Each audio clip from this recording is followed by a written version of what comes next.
दोस्तों नमस्कार, मैं हूं विनीता यादव। महाराष्ट्र की 288 सीटों पर चुनाव है और ये गणित बहुत बड़ा है।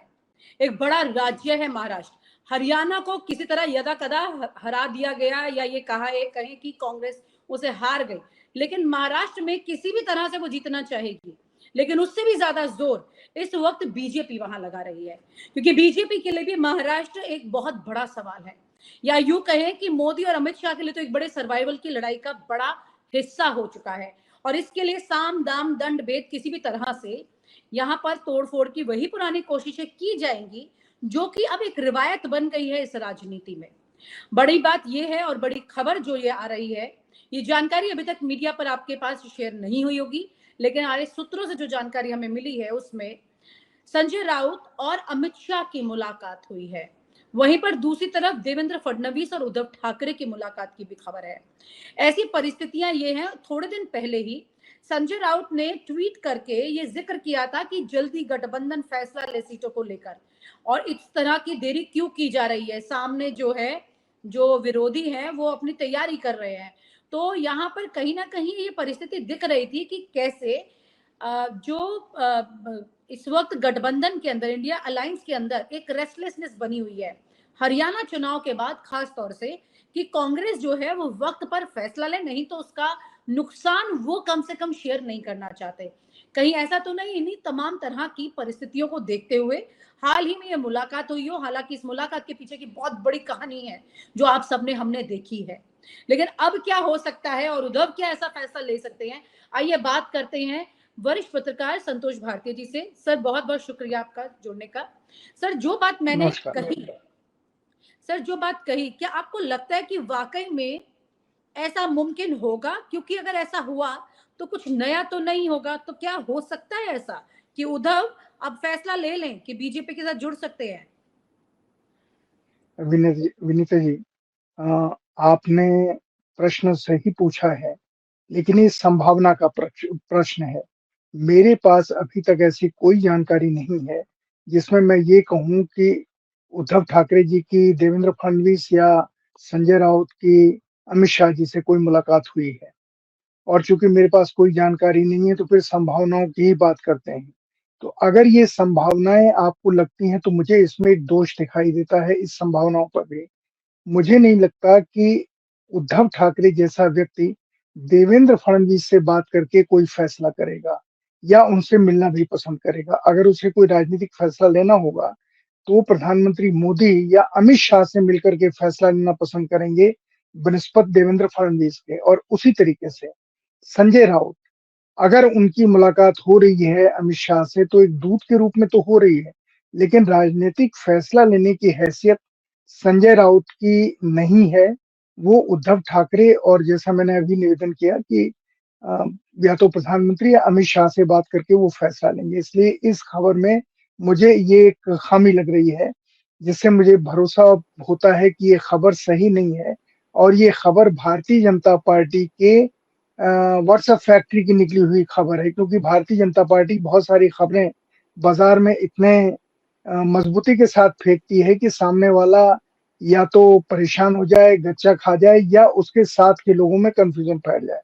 तो मुझे लगता है कि महाराष्ट्र को लेकर के ये जो खबर आपके पास आई है, ये खबर एक एक अफवाह के तौर पर मार्केट टेस्ट करने के लिए चलाई गई है। क्योंकि मैंने बताया ना, बुनियादी खामी मुझे लग रही है कि उद्धव ठाकरे किसी कीमत पर देवेंद्र फडणवीस से मिलकर के कोई सर, क्या उद्धव ठाकरे ये नहीं चाहेंगे कि उनको वापस उनकी शिवसेना मिल जाए, या वो ये नहीं चाहेंगे कि एक बार महाराष्ट्र में अपने दम पर इस तरह से सरकार बनाकर वो अपनी एक साख को बचा लें? क्या ये मुमकिन नहीं है? क्योंकि कई तरह की राजनीतिक उठापटक असंभावित जो होती हैं वो भी हमने होते हुए देखी है। विनीता जी, असंभव तो कुछ नहीं है राजनीति में, कुछ भी नहीं है। अगर नीतीश कुमार और नरेंद्र मोदी मिल सकते हैं तो कुछ भी हो सकता है, इसलिए असंभव तो कुछ नहीं है। लेकिन हम अपनी व्यक्तिगत जानकारी और जितना हम आदमी की नब्ज जानते हैं राजनीति में लोगों की, उसको देख करके हर व्यक्ति अपना आकलन करता है। जैसे आपने सवाल पूछा, मैं भी अपनी जानकारी के हिसाब से ही जवाब दे रहा हूँ।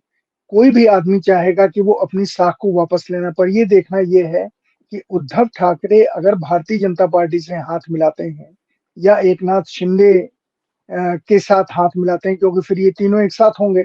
अगर हाथ मिलाते हैं तो उद्धव ठाकरे की साख रहेगी या जाएगी? उद्धव ठाकरे आज की तारीख में, जो मेरी जानकारी है, महाराष्ट्र में उनकी एक तरफा आंधी चल रही है शिवसेना के बीच में।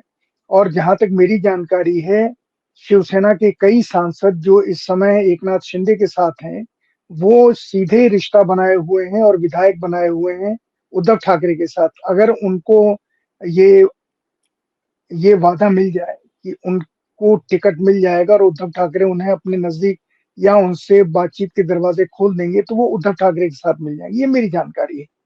लेकिन अगर ऐसा नहीं होता है, तो मुझे लगता है कि राजनीति में उद्धव ठाकरे, जिनके पुत्र हैं, जिनका नाम है बाला साहब ठाकरे, वो साख के लिए बहुत जाने जाते थे। उन्होंने साख के जी। लिए ऐसे काम किए। मैं आपको घटना बताता हूँ कि जब वीपी सिंह पहली बार राजीव गांधी से बगावत करके बंबई आए थे, तो मेरी अपनी जानकारी है और उस समय के एक सज्जन राज बब्बर अभी हमारे बीच में हैं, जिन्होंने वीपी सिंह के पास बाला साहब ठाकरे की जान का संदेश भेजा था कि बाला साहब ठाकरे ने कहा था कि मैं वीपी सिंह से मिलना चाहता हूँ।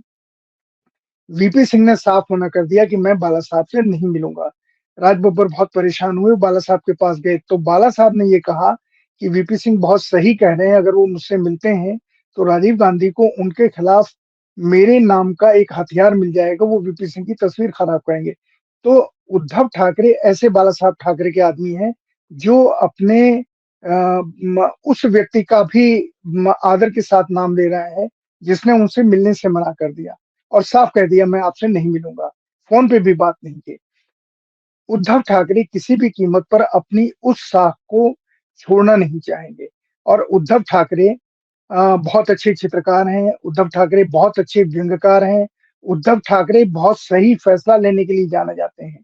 क्योंकि जब राज ठाकरे उनके खिलाफ थे और महाराष्ट्र में युद्ध चल रहा था कि कौन असली शिवसेना है, उस समय उद्धव ठाकरे के साथ सारे लोग आ गए थे। अगर ये जिस तरह से शिवसेना तोड़ी गई है, उसमें सिर्फ उद्धव ठाकरे की कमजोरी नहीं है, उसमें कुल मिलाकर के सत्ता का, जो केंद्रीय सत्ता का जो प्रभाव होता है, जिस तरीके से प्रलोभन दिए गए विधायकों को या सांसदों को उद्धव ठाकरे की सरकार गिराने के लिए, उसका बहुत बड़ा हाथ है। तो मुझे ये लगता है कि उद्धव ठाकरे अपनी उस साख को खत्म नहीं करना चाहेंगे। और मैं आपके साथ क्षमा के साथ ये कहना हूँ, जितना मैं उद्धव ठाकरे जी को समझ पाया हूँ, जानता हूँ, मेरी उद्धव ठाकरे से 2-3 बार मुलाकात हुई है। और उद्धव ठाकरे के जो राजनीतिक गुरु थे भय्यू जी महाराज, उनके साथ मेरी उद्धव ठाकरे से मुलाकात हुई है।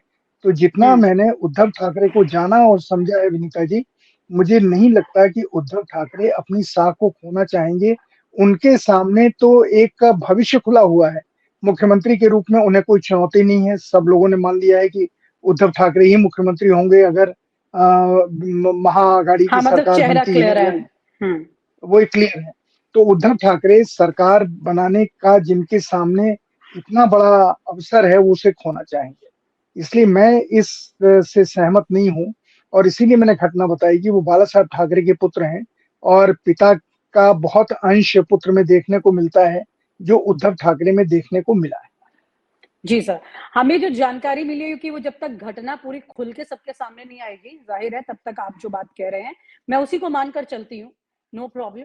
लेकिन अगर संभावनाओं पे जो हम चर्चा कर रहे हैं, ऐसे में एकनाथ शिंदे की क्या परिस्थिति रह जाती है, अगर ऐसी कोई परिस्थितियाँ सामने घट गई और जानकारी सामने आ गई जो सोर्सेज़ ने हमारी इन्फॉर्मेशन दी है? देखिए, अगर एकनाथ शिंदे, अगर ये संभावना बनती है, तो एकनाथ शिंदे को मुख्यमंत्री पद छोड़ना पड़ेगा। एकनाथ शिंदे मुख्यमंत्री रहें और उप मुख्यमंत्री के तौर पर देवेंद्र फडणवीस और फिर दूसरे उद्धव ठाकरे रहें, ये तो असंभव है। जितनी राजनीति मैं जानता हूँ या राजनीति का ककहरा एक सामान्य आदमी जानता है, वो भी इसको मानने से इनकार कर देगा। और इसीलिए मुझे लगता है कि ये बिल्कुल ऐसी असंभव चीज है कि अभी हम और आप जब बात कर रहे हैं तो दिल्ली में जल प्रलय आ गया, इस तरह की बात। ये सत्य हो ही नहीं सकती सर, लेकिन किसी भी कीमत शिवसेना पर। की वापसी हो सकती है क्या अब उद्धव के पास, अगर ऐसी कोई परिस्थितियाँ बनती हैं तो? नहीं, शिवसेना के अगर विधायक चले गए उद्धव के पास, तो शिवसेना तो फिर इस 2 महीने के बाद चुनाव है, तो 2 महीने तो के बाद आपको ये क्या पता लगता है चल जाएगा। ऐसी ऐसी बात और ऐसी चर्चा बीजेपी यानी कि एक अपने मोडस ऑपरेंडी में एक हिस्सा टूल बना के चल रही है, आप ये कह रहे हैं? और अगर ऐसा वो वो कर मार्क रही है तो बीजेपी क्यों कर रहेगी सर ऐसा? इस तरह की परिस्थिति, क्या इसलिए परिस्थिति है उनकी अभी? हुँ, इसलिए करेगी कि इस समय इज़राइल और लेबनान का युद्ध चल रहा है, हमास का। इसमें क्या हो रहा है, इसमें एक तरफ हथियार चल रहे हैं, दूसरी तरफ मनोवैज्ञानिक युद्ध चल रहा है। आप टेलीविज़न जी, चैनलों को देख लीजिए, उनके उनके खबरों को देख लीजिए, उनके पास जो एक्सपर्ट आते हैं उनको देख लीजिए, हमारे अपने यहाँ के मीडिया को देख लीजिए, कोई सच दिखा रहा है क्या? कोई नहीं दिखा रहा है। क्योंकि हम एक ऐसे, अब आजकल युद्ध मनोवैज्ञानिक युद्ध भी बहुत बड़ा युद्ध है। तो इस समय चाहे भारतीय जनता पार्टी ने इसको बहुत पहले समझ लिया था कि हमें लोगों के दिमाग पर एक ऐसी छाप छोड़नी है जिससे 2%, 4%, 10% उसी के प्रभाव में आके उनके पास आ जाए, जो कांग्रेस आज तक सीख नहीं पाई। और चूंकि कांग्रेस नहीं सीख पाई इसलिए वो सत्ता से बाहर है। देश की जनता के ऊपर मनोवैज्ञानिक अ, म जो आयाम है उनका बहुत प्रभाव पड़ता है।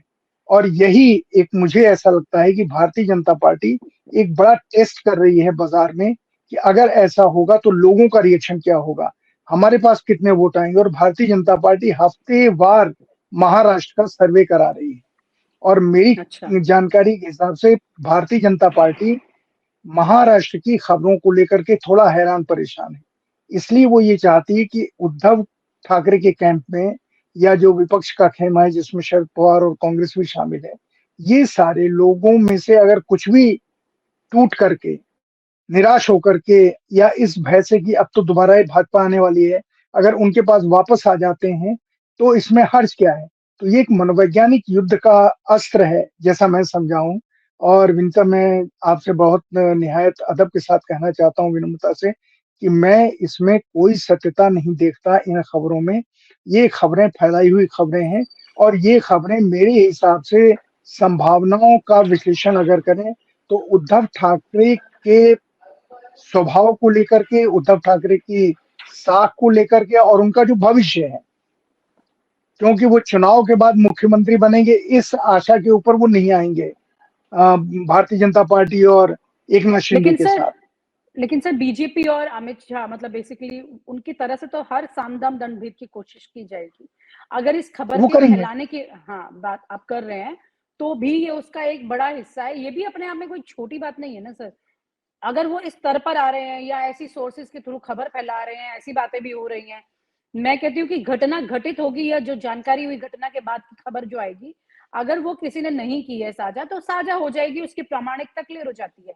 लेकिन अगर नहीं भी होती है, तो भी उस परिस्थिति में ये बात भी अपने आप में बहुत बड़ी है कि फिर तो ये बीजेपी की फ्रस्ट्रेशन दिखा रही है कि बीजेपी इतनी फ्रस्ट्रेटेड हो गई है कि इस तरह की अफ़वाहों को पैदा कर रही है और पहुँचा रही है मीडिया तक। नहीं, ये बेमतलब नहीं फैला रही है। आप हरियाणा चुनाव से एक सीख देखिए। हरियाणा में भारतीय जनता पार्टी ने जानबूझ करके ये हवा फैलाई ताकि कांग्रेस बिल्कुल आराम से सुप्तावस्था में चली जाए, और वो चली गई। कांग्रेस ने हरियाणा में चुनाव लड़ा ही नहीं।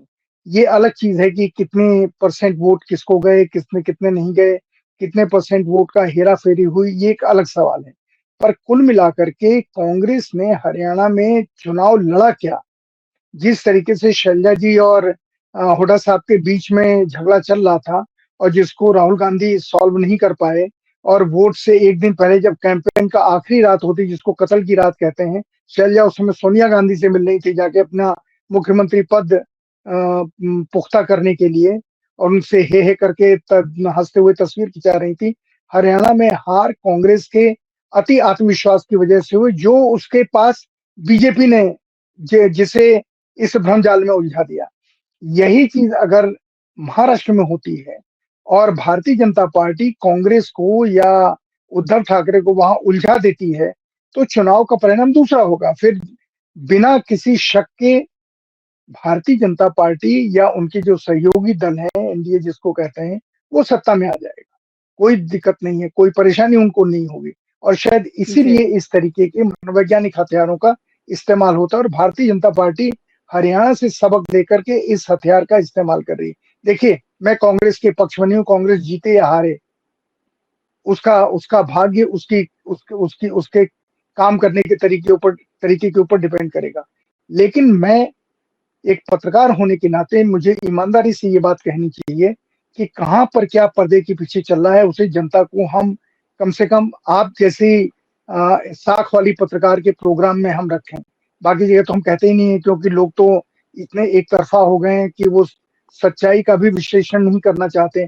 लेकिन मेरा विश्लेषण ये कहता है कि किसी भी कीमत पर उद्धव ठाकरे इस अफवाह के साथ नहीं जाएंगे, न बिखरेंगे न टूटेंगे। वो जी जान लगा करके महाराष्ट्र में अपने दम के ऊपर, मतलब अपने गठबंधन के दम के ऊपर मुख्यमंत्री बनना पसंद करेंगे, जिसके लिए उनके पास संभावनाएं सत्य के धरातल पर साकार होती दिखाई दे रही है। बिल्कुल सर, उम्मीद यही है कि एक फेयर पॉलिटिक्स देखने को मिले। हालांकि आज की तारीख में फेयर पॉलिटिक्स खुद में एक बहुत ही मुश्किल चीज है, लेकिन तमाम तरह की परिस्थितियों में, तमाम तरह की क्या संभावनाओं में क्या परिणाम हो सकते हैं और क्या घटनाएं हो सकती है, उसका विवरण आपने दिया है। बहुत बहुत शुक्रिया sir, thank you so much. अगर ऐसी कोई घटना होती है तो उसके क्या असर रहेंगे, उससे उसकी वजह क्या है, और ये महज अफवाह भी है तो अफवाह की भी वजह क्या है, तो चर्चा तो होनी भी चाहिए। और उसके लिए बहुत बहुत शुक्रिया, आपने हर तरीके से इस पर बहुत अच्छे से रोशनी डाली है। Thank you sir, thank you so much. और आप हमसे जुड़े रहने के लिए सब्सक्राइब करें YouTube पर, फॉलो करें ट्विटर पर और लाइक करें Facebook पर। और ज्यादा जानकारी के लिए आपको टाइप करना होगा सिर्फ न्यूज नशा।